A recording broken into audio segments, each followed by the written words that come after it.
Shalom, selamat pagi Bapak Ibu, Saudara-saudari yang terkasih di dalam Tuhan. Selamat berjumpa kembali dalam ibadah hari ini. Meskipun kita harus beribadah di rumah masing-masing, tetapi biarlah semuanya itu tidak mengurangi sikap hati kita yang selalu bersyukur dan mau menikmati Allah setiap waktu. Mari kita datang ke hadirat Tuhan dan penuh ucapan syukur karena kemurahan dan anugerahnya yang tak terbatas bagi kita. Saya mengajak setiap jemaat untuk bersaat teduh sejenak.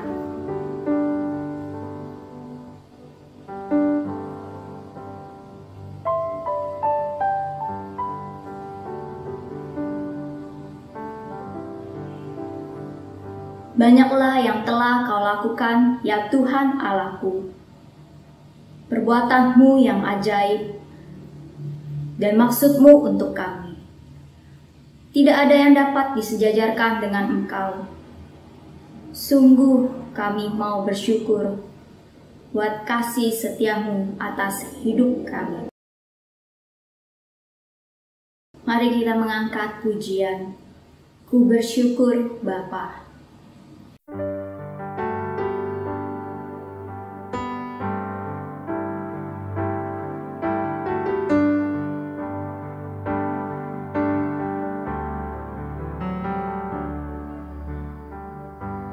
Banyak yang Kau perbuat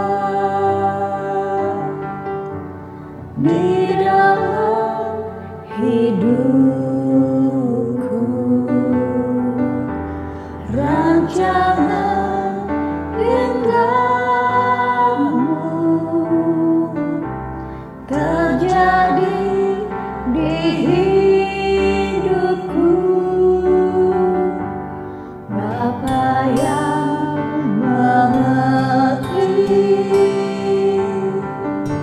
segala yang ku perlu, kasih-Mu sempurna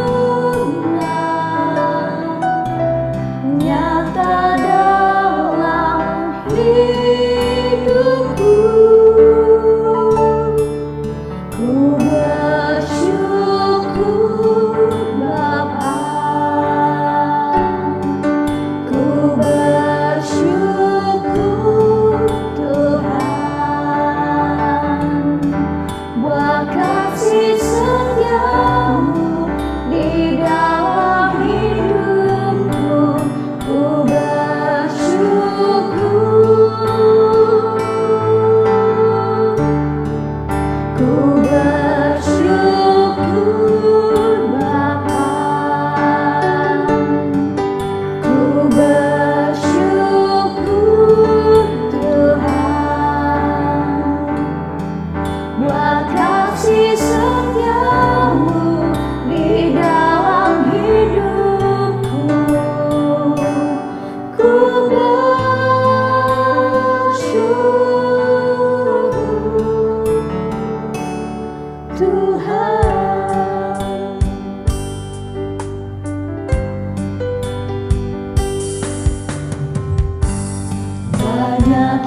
bersatu di dalam doa.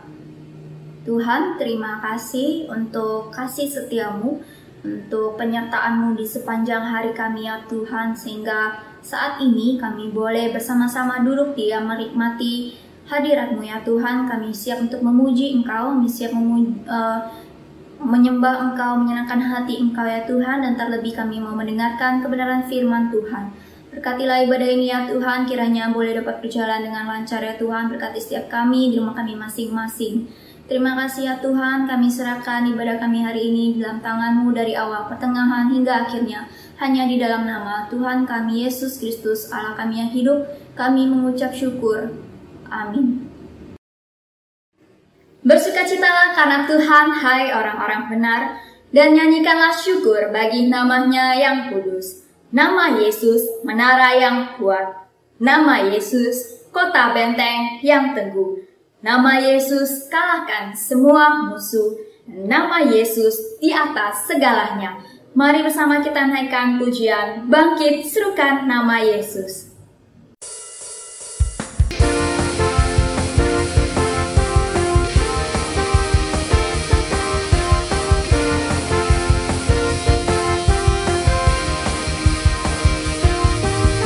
Bangkit serukan nama Yesus, maju nyatakan kuasa-Nya. Kita buang iblis ke mata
Rizky untuk mendengarkan firman Tuhan yang akan disampaikan oleh hambanya dengan tema kontroversi nama Yesus bagian yang pertama.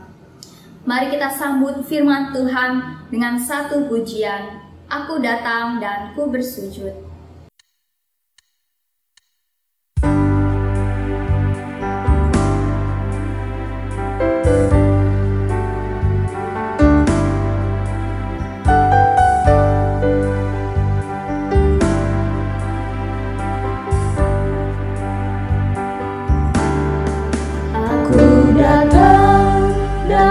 Bersujud di hadapan-Mu, ku rasakan indah hadirat-Mu. Tak ku buka mata hatiku dan seluruh jiwaku untuk ku nikmati firman-Mu. Firman-Mu yang kuasa untuk mengubah sikap hati. Firman-Mu yang terdapat di saat ku terjatuh. Penuhkanlah berjalanku dengan air sungai-Mu. Ku haus akan firman-Mu.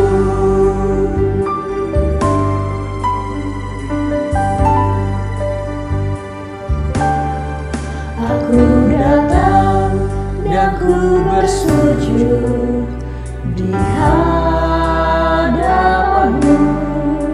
Ku rasakan indah hadirat-Mu.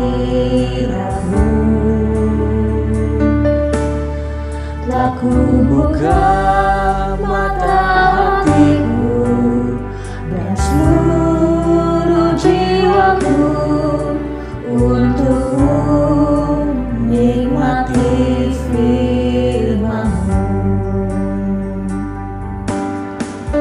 Firman-Mu yang kuasa untuk mengubah sikap hati. Firman-Mu yang terdekat di saat ku terjatuh. Penuhkanlah berjalanku dengan air sungai-Mu. Ku haus akan firman-Mu. Firman-Mu yang kuasa, Firman-Mu yang kuasa untuk mengubah sikap hati.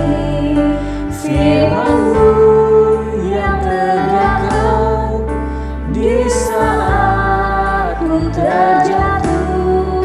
Penuhkanlah berjalanku dengan air sungai-Mu.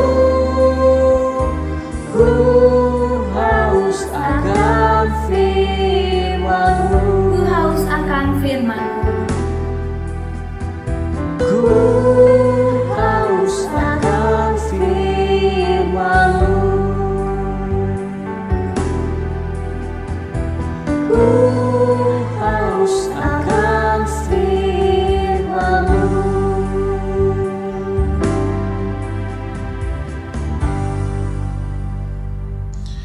Baik, mari kita berdoa sebelum kita mendengarkan firman Tuhan. Tuhan, kami datang kepadamu, kami bersyukur karena ada kesempatan bagi kami kembali untuk mendengar suara kebenaran Tuhan.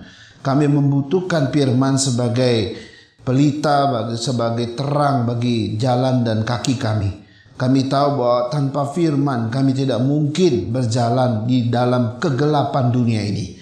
Saya membutuhkan firman-Mu sebagai tuntunan bagi setiap kami, sehingga kami bisa melangkah dan bisa seirama dengan Tuhan, di mana Tuhan mau pimpin kami, di mana Tuhan mau membawa kami untuk menjadi saksi dan terang bagi dunia ini. Berkati setiap jemaat-Mu yang menyiapkan hati mereka, roh dan jiwa mereka untuk bersekutu dengan firman-Mu, dan kami boleh menerimanya sebagai kebenaran dan kami melakukannya seperti para murid-Mu. Terima kasih Tuhan, yang menyerahkan pemberitaan firman Tuhan ini di dalam nama Tuhan Yesus. Amin. Amin. Bapak Ibu Saudara sekalian, kita kembali kepada satu pasal yang baru di dalam Kisah Para Rasul, itu pasal 4. Mari saya membawa kita membaca dari Kisah Para Rasul 4 ayat 1 sampai 3 saja pada hari ini. Demikian firman Tuhan. Ketika Petrus dan Yohanes sedang berbicara kepada orang banyak, mereka tiba-tiba didatangi imam-imam dan kepala pengawal bait Allah serta orang-orang Saduki. Orang-orang itu sangat marah karena mereka mengajar orang banyak dan memberitakan bahwa dalam Yesus ada kebangkitan dari antara orang mati. Mereka ditangkap dan diserahkan ke dalam tahanan sampai keesokan harinya karena hari telah malam. Saudara-saudara yang dikasihi oleh Tuhan, hari ini kita akan merenungkan satu tema berseri yang baru tentang kontroversi nama Yesus. Nah, seri 1, seri 2 sampai seri yang kelima nanti kita butuh paling kurang 5 minggu untuk merenungkan satu tema yang penting ini. Tema ini diambil dari Kisah Para Rasul pasal 4. Karena kita sudah menyelesaikan Kisah Para Rasul pasal 1, 2 dan 3. Sekarang kita masuk di dalam pasal yang keempat. Tujuan dari tema ini yaitu adalah kontroversi nama Yesus ini adalah untuk mengetahui respon manusia terhadap Yesus ketika dia melayani di dunia ini dan ketika dia sudah naik ke surga, bahkan sampai hari ini. Ya, nama Yesus masih kontroversi bagi dunia ini, masih kebanyakan orang belum bisa menerima siapa Yesus. Yang kedua, tujuannya adalah untuk mengevaluasi diri kita. Ya, bagaimana progres iman kita, kesetiaan kita, ketaatan kita kepada Yesus yang adalah Tuhan kita. Dan yang ketiga, nanti kita akan melihat bagaimana hal ini akan mendorong kita untuk terus memberitakan Kristus sebagai nama satu-satunya yang berkuasa di bawah kolong langit ini. Namun sebelum kita melihat ini lebih jauh, saya ingin kita memahami dulu istilah kontroversi. Ya, apa artinya kontroversi? Arti kontroversi menurut Kamus Bahasa Indonesia itu berbicara tentang pertentangan, ya, dan juga berarti perdebatan. Dan yang terakhir berarti persengketaan tentang sesuatu, ya. Jadi semua pertentangan tentang sesuatu, perdebatan dan persengketaan tentang sesuatu itu adalah kontroversi artinya. Nah, kalau kata ini dikaitkan dengan nama Yesus, maka ini artinya adalah pertentangan tentang nama Yesus, ya, atau perdebatan tentang diri Yesus itu siapa, dan yang terakhir persengketaan tentang siapa Yesus itu. Nah, inilah yang disebut dengan kontroversi. Nah, kalau kita memperhatikan pasal 4 ini, siapa saja yang berdebat, siapa saja yang bertentangan tentang Yesus, ini terjadi antara dua rasul Yesus, yaitu Petrus dan Yohanes, dengan para ahli Taurat atau para imam, orang-orang Saduki pada waktu itu, antara kedua murid Yesus dengan para imam yang waktu itu mendatangi mereka. Dan apa yang menjadi materi perdebatan pertentangan mereka, ini bicara tentang nama Yesus. Mereka berdebat soal siapa Yesus, berdebat soal konsep-konsep mereka tentang Mesias dan sebagainya, saudara. Nah, saudara, peristiwa yang terjadi di dalam Kisah Para Rasul pasal 4 ini masih merupakan kelanjutan dari peristiwa yang terjadi di pasal 3. Kita sudah membahas panjang lebar tentang pasal 3. Di situ ada seorang pengemis yang lumpuh yang disembuhkan oleh Petrus dan Yohanes dengan nama Yesus orang Nazaret itu berjalanlah dan dia disembuhkan. Tetapi efek daripada mujizat itu atau akibat daripada orang yang sembuh itu ternyata membawa satu akibat yang luar biasa kepada dua rasul ini.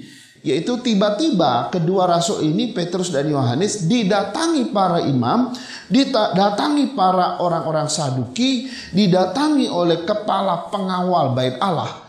Dan mereka datang lalu menangkap keduanya, kemudian menyeret keduanya ke persidangan di hadapan imam besar pada waktu itu.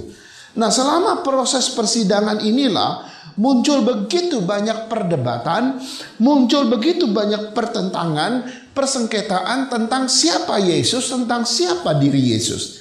Nah, dan yang menarik adalah topik perdebatan mereka tidak lagi soal siapa orang lumpuh yang sembuh itu, tidak lagi soal mujizat, tetapi topik perdebatan itu bergeser kepada siapa Yesus.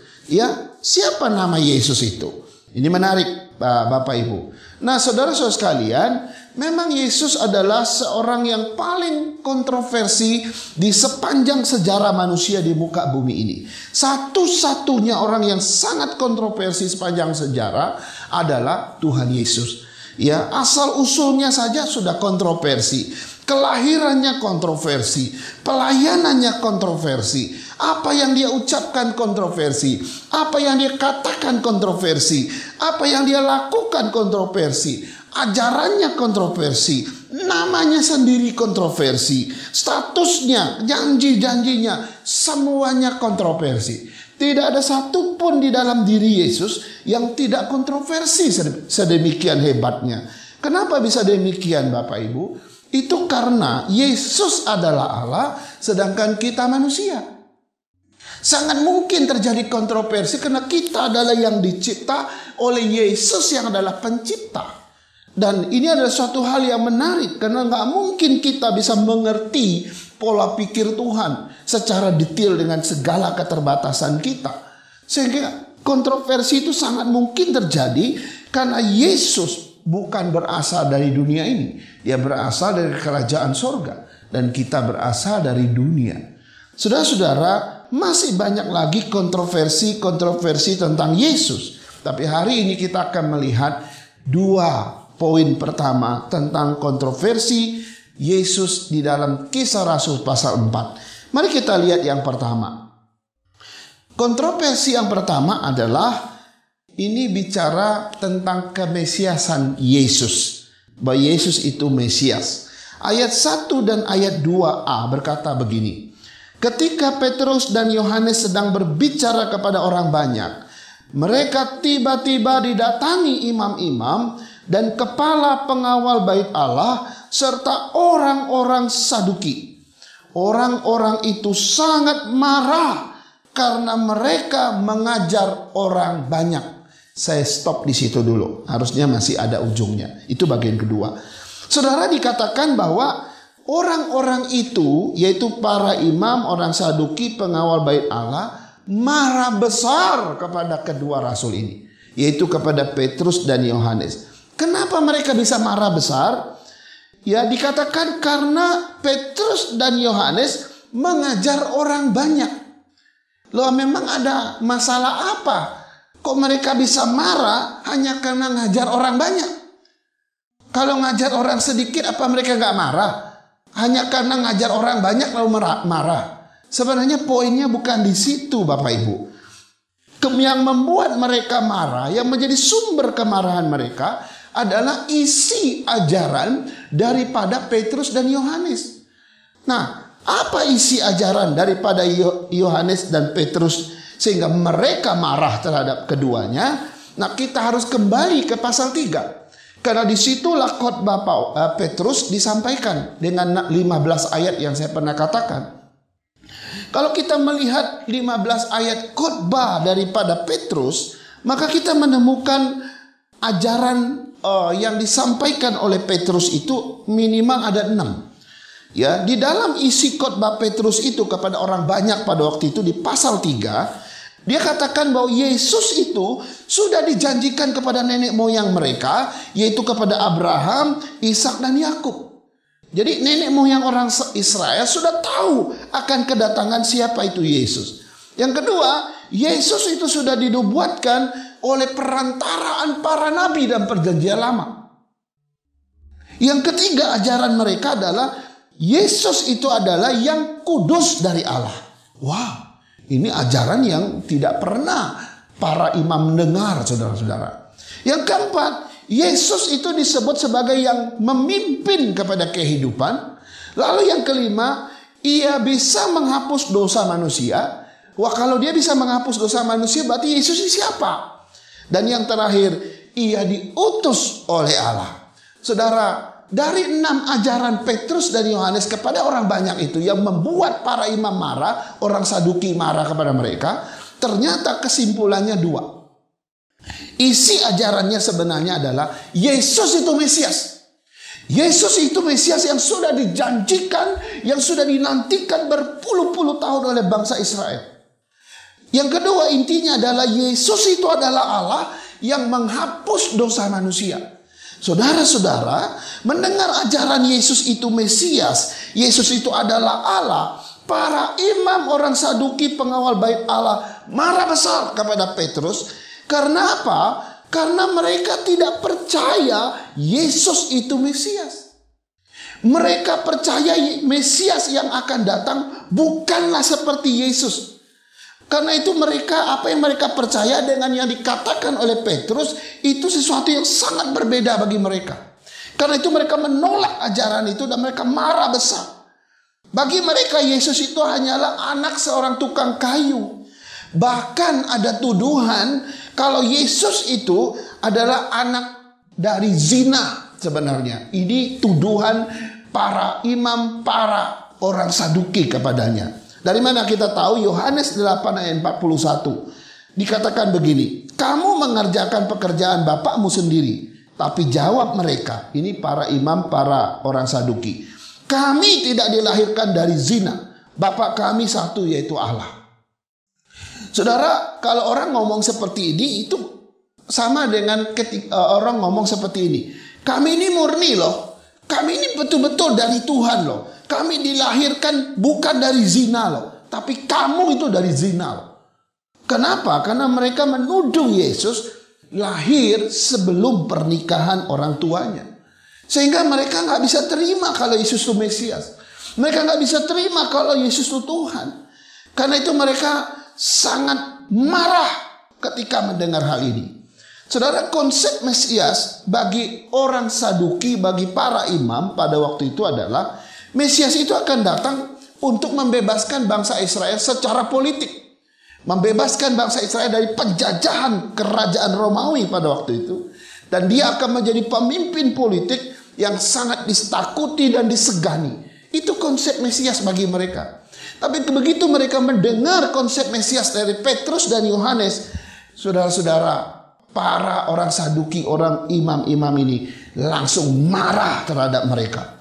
Karena begitu kontroversi nama ini bagi mereka. Saudara-saudara sekalian, apa aplikasinya bagi kita? Kita mesti hati-hati dengan konsep-konsep yang kita pegang, Bapak Ibu. Ya, banyak orang di dunia ini memiliki konsep yang dia pikir benar, tetapi sebenarnya salah secara Alkitab. Sehingga konsep yang dia pegang itu bisa membuat dia tersesat, membuat dia terhilang, dan konsep yang kita pegang itu bisa membuat kita binasa. Ya, contoh konsep yang menyesatkan, yang membinasakan misalnya seperti ini, Bapak Ibu. Misalnya, kita sering mendengar ungkapan yang mengatakan begini, agama itu semuanya sama kok. Agama itu semuanya bisa mengajarkan kebenaran kok. Jadi saya mau agama apa saja bisa kok. Ini konsep yang bisa membinasakan engkau, Bapak Ibu. Kita mesti hati-hati dengan konsep yang kita punya. Kita pikir ini benar, tapi itu konsep yang bisa menyesatkan, konsep yang bisa membuat engkau binasa. Lalu ada lagi istilah, jalan ke surga itu banyak kok. Itu sama seperti ungkapan jalan menuju Roma itu banyak jalan, ya. Banyak jalan menuju Roma. Ya, ini istilah yang sering kita dengar. Jadi kita mau dari selatan, mau dari utara, mau dari barat, mau dari timur, kita bisa ke Roma. Begitupun dengan surga. Kita mau dari agama manapun, kepercayaan manapun, semuanya akan pergi ke surga. Saudara, hati-hati. Ini konsep yang enak kedengarannya. Ya, toleransinya tinggi kedengaran konsep ini. Tapi ini konsep yang bisa menjebak, yang bisa membuat engkau binasa. Kemudian ada lagi yang mengatakan, yang penting kita berbuat baik. Yang penting kita beramal, pasti selamat. Yang penting gak nyakitin orang, gak ngejahatin orang, gak melecehkan orang, gak merugikan orang. Kita buat baik aja, pasti selamat. Ini juga konsep. Tapi hati-hati, ini konsep yang bisa menjebak. Saudara-saudara, Amsal mengatakan banyak jalan yang disangka lurus, tetapi ujungnya sebetulnya menuju maut. Para imam, orang-orang Saduki yang hari itu punya konsep Mesias itu adalah pemimpin politik. Mereka terkunci dengan konsep itu. Ya, konsep mereka seperti harga mati, nggak bisa dirubah lagi. Ini kayak para pejuang kita mengatakan NKRI harga mati. Ya, artinya nggak bisa berubah lagi. Pokoknya NKRI harga mati. Oke, kalau itu komitmen terhadap negara itu sih oke ya. Tapi kalau ini bicara tentang keselamatan jiwamu nggak bisa. Kalau engkau pegang konsep yang keliru, lalu engkau bilang ini konsep harga mati buat saya, padahal itu konsep yang membawa engkau menuju maut, apa engkau masih tetap mau di situ? Para Saduki punya konsep, dia pertahankan sebagai harga mati, gak bisa diubah oleh siapapun, mereka binasa Bapak Ibu. Saudara-saudara, ini sesuatu yang mengerikan. Akhirnya kemesiasan yang Petrus sampaikan gak masuk bagi mereka, karena mereka sudah punya konsep yang berbeda. Saudara-saudara, mari kita koreksi diri kita, evaluasi diri kita. Jangan-jangan kita sedang hidup dalam konsep yang kita pikir benar, tetapi itu konsep yang salah, bahkan bertentangan dengan firman Tuhan. Konsep-konsep ini bisa membinasakan kita. Karena ketika Yesus datang, bahkan Yesus ada di depan mata mereka pun, mereka tidak akan percaya, bahkan tidak akan pernah bisa menerima Yesus sebagai Mesias. Kenapa? Mereka telah salah menafsirkan Alkitab. Mereka salah menafsirkan Taurat Musa.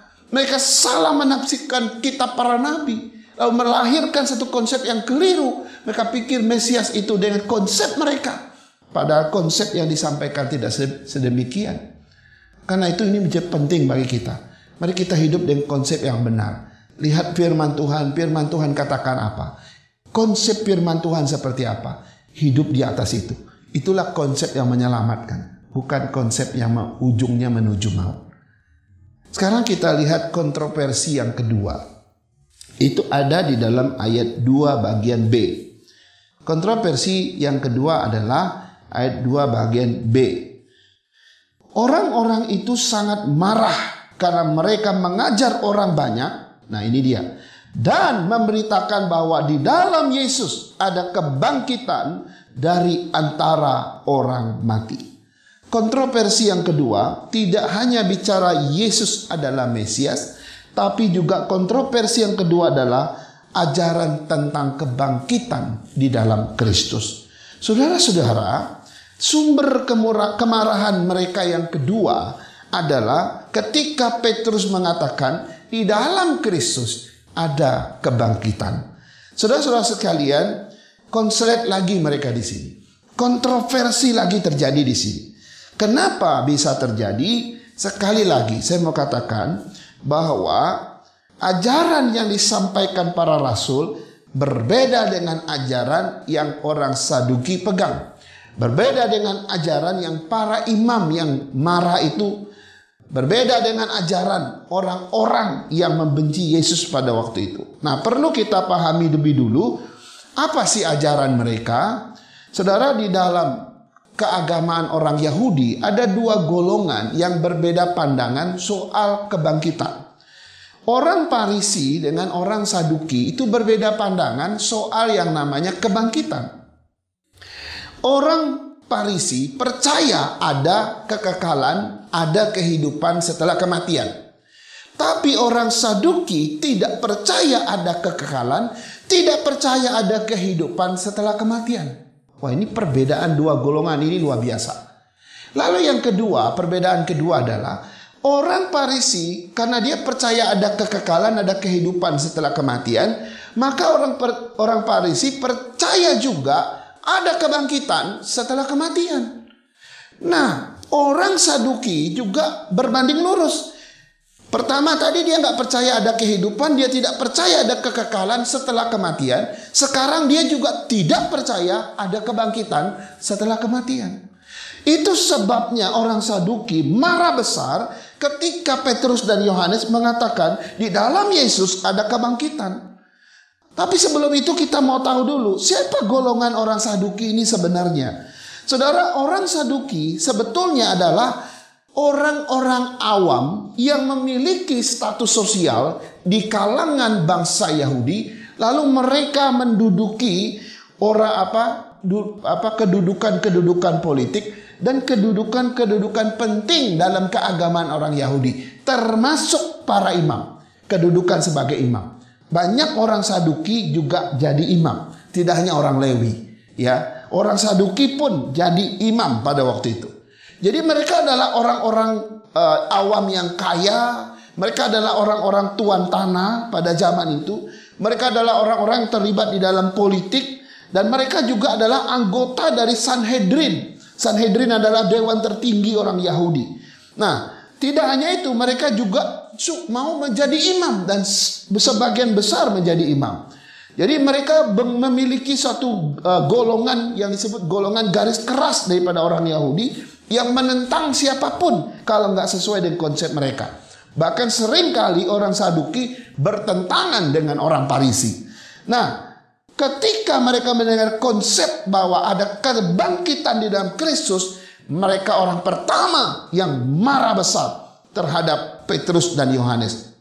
Karena itu mereka mendatangi kedua rasul ini, mereka menangkap mereka, menyeret mereka ke persidangan di hadapan imam besar pada waktu itu. Saudara, apa artinya bagi kita? Saudara, ada dua pengertian, ada dua pelajaran penting yang kita dapatkan dari kontroversi yang kedua ini. Yang pertama, pemberitaan tentang Yesus selalu mengundang kebencian, selalu mengundang ketidaksukaan dari orang-orang yang tidak percaya. Ini sesuatu yang real, Bapak Ibu. Yesus pernah berkata kepada para muridnya, suatu saat kamu akan dibenci oleh dunia ini. Kamu akan ditolak oleh dunia ini. Karena dunia pun telah membenci aku. Ini kata Yesus. Ya. Jadi ini seperti satu nubuatan. Bahwa orang-orang yang akan memberitakan Kristus. Orang-orang yang memberitakan Injil. Pasti mendapat pertentangan. Pasti mendapat kebencian dari orang-orang yang tidak percaya. Saudara mau coba? Coba saja. Coba saja beritakan nama Yesus, nama yang sangat kontroversi ini di kereta api misalnya, ya di bis misalnya, atau di tempat-tempat umum. Saudara bisa lihat mata-mata orang yang sedang memperhatikan saudara bicara. Pasti lahir orang-orang yang gak suka mendengar nama Yesus. Ada sebagian orang yang gak percaya, pasti akan membenci saudara. Pasti mereka akan menunjukkan sikap yang gak ramah, ya. Saudara, saya pernah diusir ketika ngajar sekolah minggu di salah satu pos di Palembang, pos gereja Kemah Injil di Palembang, itu tahun 97, waktu saya mau pergi praktek. Saya lagi asik ngajar sekolah minggu, kepala dusunnya dengan beberapa orang datang, ya marah-marah dan ngusir kami. Lalu terjadi perdebatan di situ. Waktu itu saya masih muda ya, juga nggak begitu memahami bagaimana menghadapi orang. Terkejut saudara. Akhirnya kita pun ngelawan gitu. Wah, itu sempat kayak ribut gitu. Saya pun pernah menginjili orang di Jakarta ini. Ketika saya sudah bicara tentang siapa Yesus, dia bilang, maaf ya Pak, ya agama Bapak ya untuk Bapak, agamaku ya untuk agamaku. Wah, coba. Yesus, nama Yesus adalah nama yang sangat kontroversi. Ketika saudara bicara soal Injil, saudara akan lihat bagaimana orang akan menolak saudara. Ini terjadi. Yesus sudah katakan, dunia akan membenci kamu. Dunia akan menolak kamu. Karena mereka pun pernah menolak aku. Tidak hanya Yesus yang kontroversi, pengikut-pengikutnya pun dibenci oleh dunia ini. Saudara-saudara, ini sesuatu yang mengerikan sebenarnya. Tetapi apa kita harus berhenti memberitakan Injil? Enggak. Kita tidak boleh berhenti memberitakannya. Nubuatan Yesus soal dunia akan membenci kamu atau membenci kita harus digenapi di dalam diri kita. Kita memang adalah orang yang harus dibenci karena Yesus. Dan juga harus selalu siap dibenci karena Yesus. Kenapa? Karena mereka gak percaya Yesus itu Tuhan. Mereka nggak percaya Yesus itu datangnya dari Tuhan. Sampai hari ini ada begitu banyak orang nggak bisa percaya Yesus itu adalah juru selamat. Mereka nggak bisa percaya Yesus itu Allah. Mereka nggak bisa percaya Yesus bisa menyelamatkan. Sampai Tuhan Yesus datang kedua kali, barulah kontroversi ini akan berhenti daripada dunia ini. Saudara-saudara, itu yang pertama. Dan yang kedua, yang tadi saya katakan, penolakan terhadap ajaran tentang kebangkitan Kristus itu selalu berarti juga menolak Yesus itu Tuhan. Saudara-saudara, saya ingin memberitahu kita bahwa apa yang kita tonton di YouTube hari ini, perdebatan tentang Kristus, perdebatan tentang ketuhanan Kristus, itu banyak sekali kita tonton di YouTube yang sengitnya luar biasa, ya. Ada banyak orang di dunia, sebagian besar orang di muka bumi ini masih tidak bisa percaya kealahan Kristus, ketuhanan daripada Kristus. Mereka tidak bisa menerima Yesus itu Tuhan, ya. Karena itu mereka akan menolak, ya. Kalau mereka menolak kebangkitan di dalam Kristus, itu artinya mereka menolak kealahan Kristus. Sebab satu-satu yang bisa membangkitkan orang adalah Tuhan. Satu-satunya yang bisa bangkit dari maut, bangkit dari kematian adalah Tuhan. Dan Yesus telah buktikan itu. Dia bangkit dari kematian. Dia bangkit dari maut. Maut tidak bisa menahan dia. Karena dia punya kuasa untuk memberi dan juga untuk mengambil kembali. Saudara-saudara, engkau sedang punya Tuhan yang mati tapi juga bangkit. Dan iman ini nggak salah. Sebab engkau pun akan disatukan dengan kematiannya dan juga dengan kebangkitannya. Jadi hari ini kita melihat ada dua hal kontroversi pertama di dalam kisah para rasul yang keempat. Pertama, kontroversi masalah kemesiasan Yesus. Yang kedua, kontroversi masalah kebangkitan di dalam Kristus. Kiranya kita tidak bergeser sedikit pun dari iman kita kepada Dia. Kenapa? Karena Yesus yang kau percaya, Dialah Mesias. Yang kedua, Yesus yang kau percaya, Dialah Tuhan yang mampu membangkitkan setiap orang yang mati. Kiranya Tuhan memberkati, Tuhan menolong kita, menguatkan iman kita. Di tengah-tengah COVID ini, kau punya Tuhan yang maha kuasa. Mari kita berdoa. Terima kasih ya Tuhan, kami bersyukur karena firman-Mu begitu luar biasa. Memberikan kami kehidupan yang memberikan kami juga keberanian. Sehingga kami boleh melihat bahwa Yesus yang kami percaya bukanlah manusia biasa.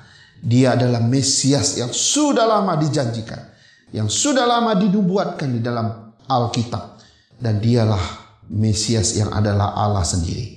Yang kedua, Dialah Allah yang bisa membangkitkan orang mati. Karena itu juga Tuhan, kami punya pengharapan di dalam Tuhan. Kami tidak akan pernah khawatir dengan hidup di dunia ini. Sekalipun maut boleh mengambil kehidupan fisik kami, tapi kehidupan iman rohani kami akan tetap dibangkitkan Tuhan pada waktunya bersama dengan Dia. Berkati kami Tuhan, kuatkan kami di tengah-tengah situasi yang mengkhawatirkan kami, tapi kami tetap bisa berlangkah, berjalan bersama dengan Tuhan, di mana iman kami tidak akan pernah bergeser sedikit pun dari Yesus orang Nazaret itu. Dalam nama Yesus kami berdoa. Amin. Amin.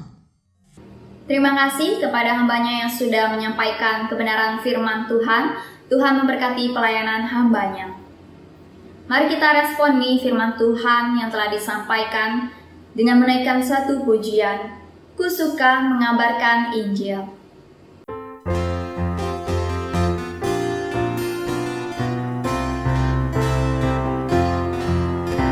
Ku suka mengabarkan tentang hari sorga, tentang kasih Tuhanku yang mati bagiku. Ku suka mengabarkan tentang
Baik jemaat Tuhan, mari kita akhiri ibadah kita hari ini dengan pujian doksologi.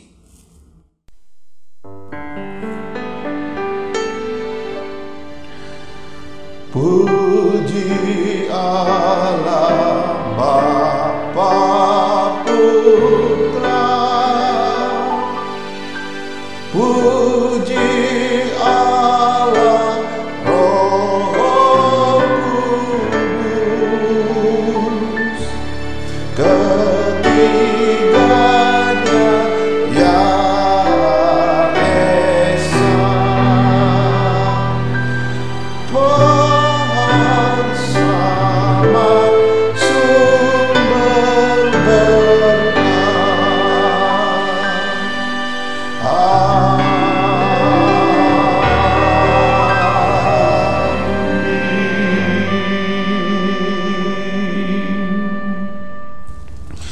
Jemaat Tuhan yang Tuhan Yesus kasihi, marilah kita kembali ke tempat kita masing-masing. Kita pulang sebagai orang-orang yang percaya bahwa Yesus itu Mesias, bahwa Yesus itu adalah Allah, dan terimalah berkat-Nya.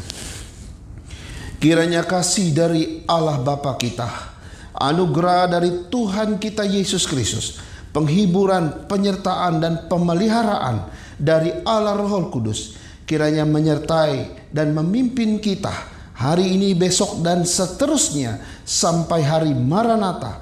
Tuhan Yesus datang menjemput kita sale-salenya. Amin.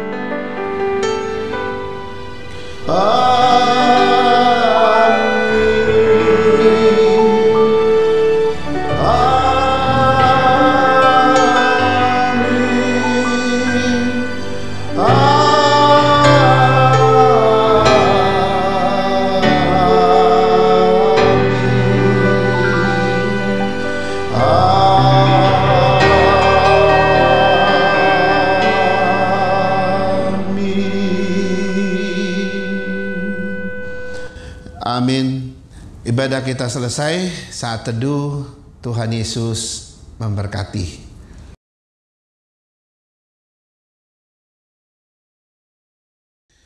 Baik Bapak Ibu, izinkan saya menyampaikan beberapa warta untuk kita hari ini.